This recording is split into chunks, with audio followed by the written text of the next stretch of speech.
Hello everyone, welcome back to the coding destination. So my name is Chirag Vaishnav and this is the part 2 of the longest repeating subsequence question on the ongoing DP series in this particular channel. So the question is LRS and we have discussed that how it is derived from LCS, that is longest common subsequence. जो question हम इस DP series में कर चुके हैं, 2 video बनाई है, detail explanation है. इस वीडियो में भी हम LCS के बारे में अच्छे से बात करने वाले हैं, LRS के बारे में अच्छे से बात करने वाले हैं, and we are going to write the code and all the things. But before starting, I would like to mention about Newton School. So Newton School has only provided me such an amazing opportunity to interact with you guys, to learn and grow together.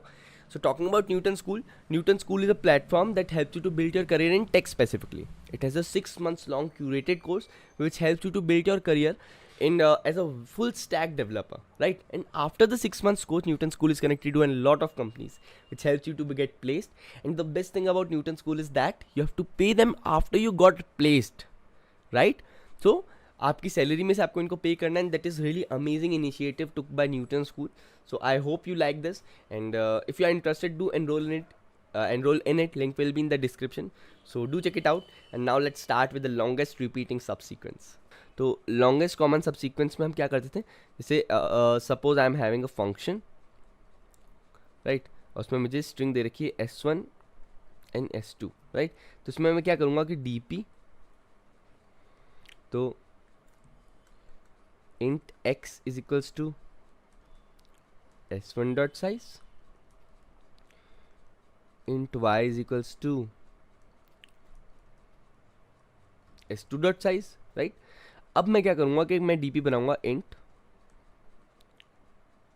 dp of x comma y, right, and with the help of meme set I will initialize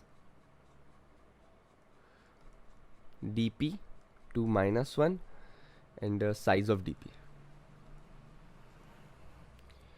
यहाँ पे मैंने कर दिया. अब मैं lis, अब मैं करूँगा return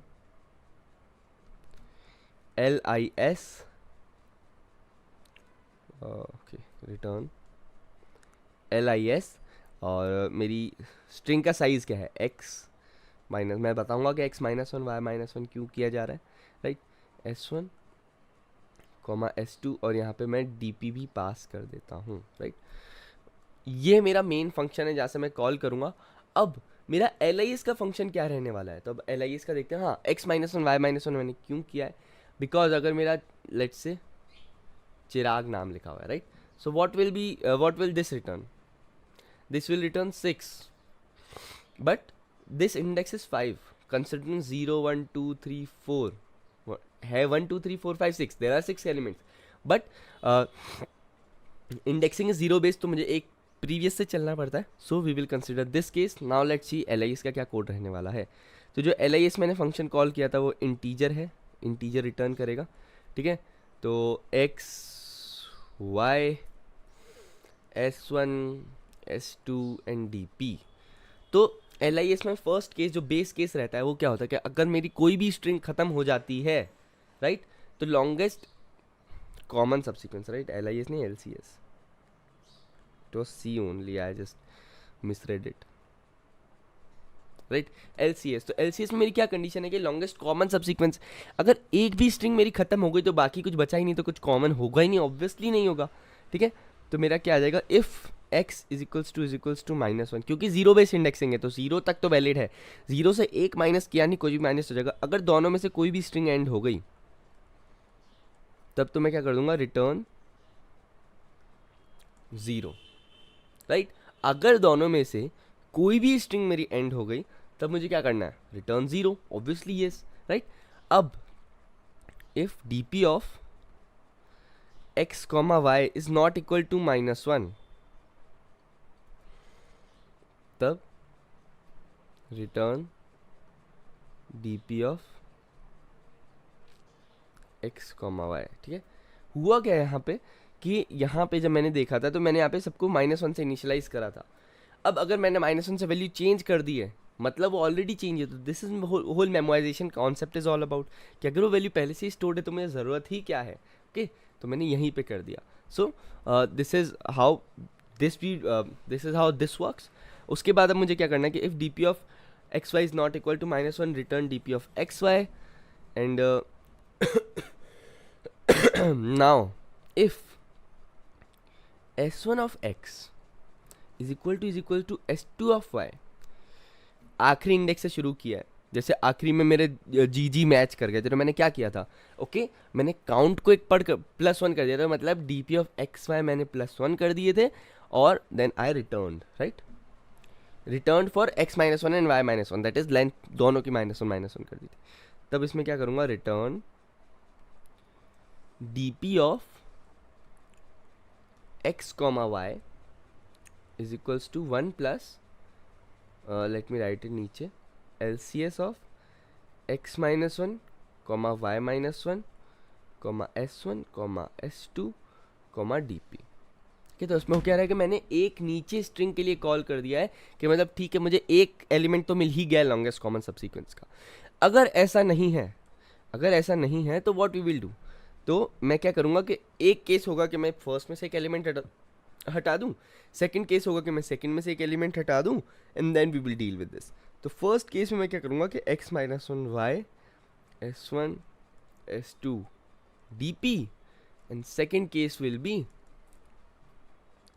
LCS of x, y-1 s1 s2 and dp, right.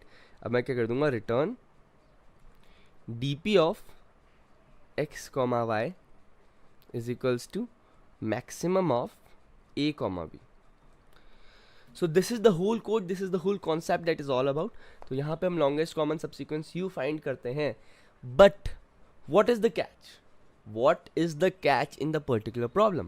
So the catch that we are having is the catch that we will be having is कि जब मैं यहाँ पे कंपेयर करता हूँ तो यहाँ पे मुझे एक और कंडीशन डालनी है, and I is not equal to y, x is not equal to y, and boom, ये मेरा बन गया LRS का कोड,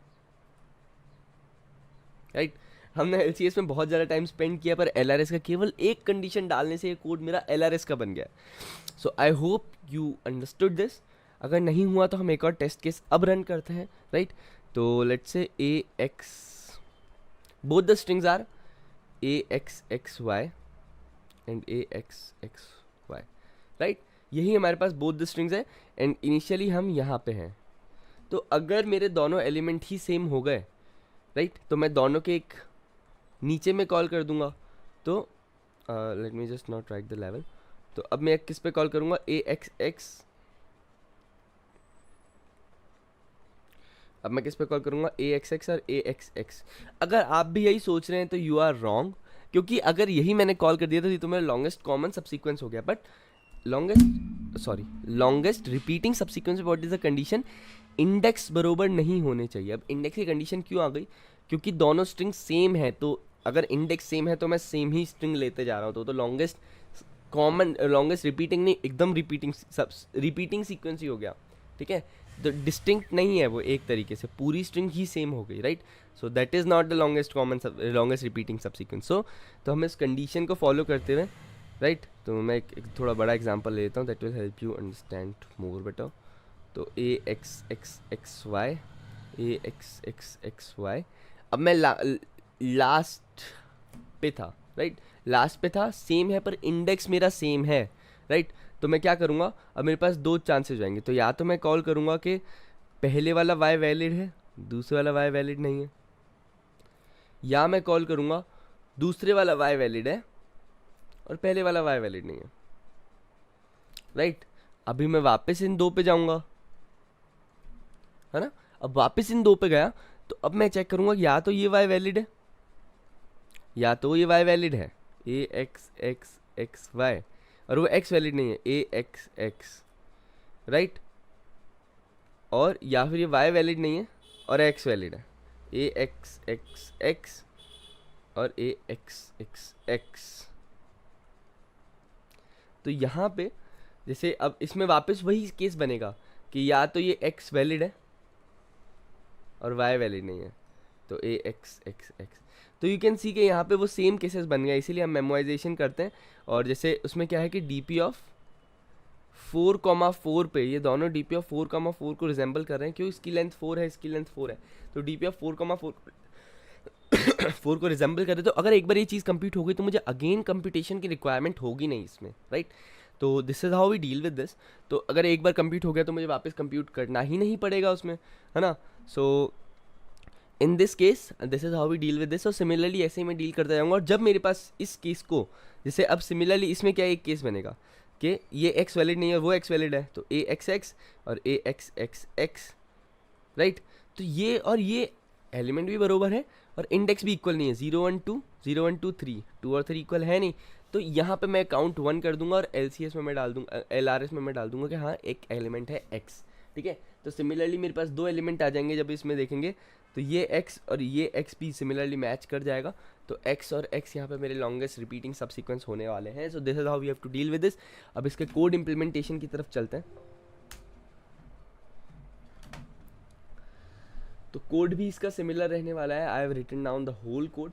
तो first let me write the function. Function में I am given an string S let say, ठीक है।